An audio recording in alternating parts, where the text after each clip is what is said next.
Now, as you know, there is not a coal-fired power station that is not destined for the dustbin of history. Many sooner rather than they should, the result of which, of course, is that the energy grid is going to become quite unreliable before it eventually becomes reliable, thanks to the slave labour of the Uyghurs in China, who make so much of the renewable energy that will apparently make us all better.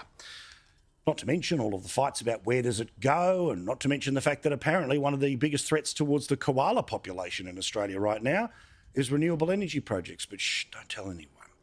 Well, the ABC every now and then actually has to tell us what's going on. And sure, they bury the lead. It ain't in the headline, but it is in the story. Coal-fired power plant Liddell in New South Wales is about to go in the next little while. In fact, I think it goes in August. And buried right towards the end of the article is the one that you think might be towards the front of the article in the middle of a cost of living crisis right now, which is, will power prices go up? Well, the best they can turn around and say is, don't rule it out. But then a resources analyst, David Lennox, actually makes it clear. One can expect some volatility in their energy bills, which is the polite way of they're going to go up before they go down, over the course of the next few years. And we see those, as we see those stations roll out and we see new green resources come in. So my point is always the same.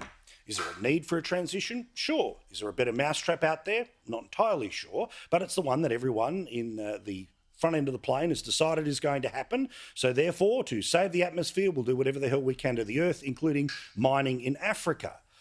But what was that term again? It was some volatility. But what was the promise that Albo made at the election?